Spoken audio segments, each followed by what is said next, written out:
Assalamualaikum teman-teman. Kembali di video Sofia Sari di sini. Di video kali ini saya akan membahas tentang pengamatan lingkungan internal dan eksternal. Sebelum menyaksikan video kali ini, jangan lupa like and subscribe.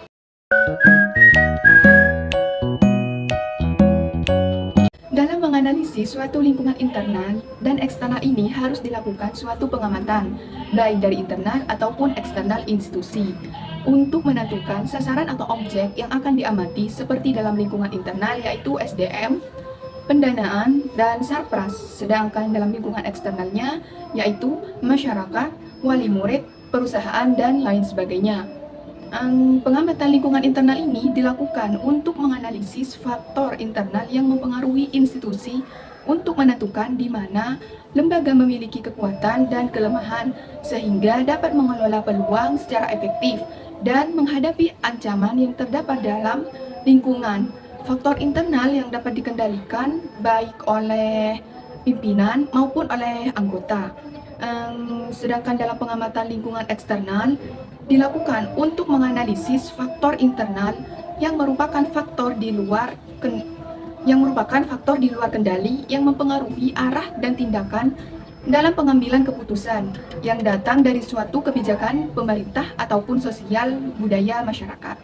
Proses menganalisis suatu lingkungan internal dan eksternal ini dilakukan bisa kita lihat dari segi analisis SWOT, di mana untuk mencapai suatu tujuan atau target yang ditetapkan, maka kita harus mengetahui apa yang menjadi suatu dasar atau unsur tolak ukur keberhasilan dalam mencapai tersebut, dalam keberhasilan pencapaian tersebut.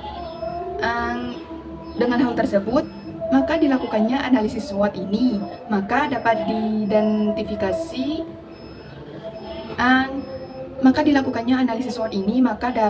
diidentifikasi terkait kelemahan, kelebihan, tantangan, dan peluang yang akan dihadapi dalam suatu instansi ini.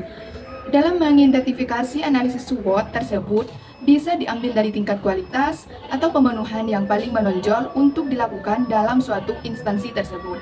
Dalam menganalisis strategi, ada 4 segi yang menjembatani pencapaian suatu target, baik itu target jangka pendek, menengah, dan jangka panjang. Hal tersebut dikatakan sebagai balance scorecard atau bisa disebut juga BSC. BSC ini merupakan salah satu metode yang dapat digunakan untuk mengukur kinerja suatu lembaga dengan mempertimbangkan aspek finansial dan non-finansial, yaitu yang pertama, keuangan yang perlu diperbaiki tentang profit institusi. 2. Image institusi terhadap masyarakat.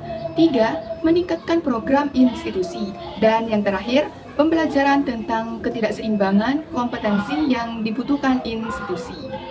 Mungkin hanya ini yang bisa saya sampaikan dalam video kali ini.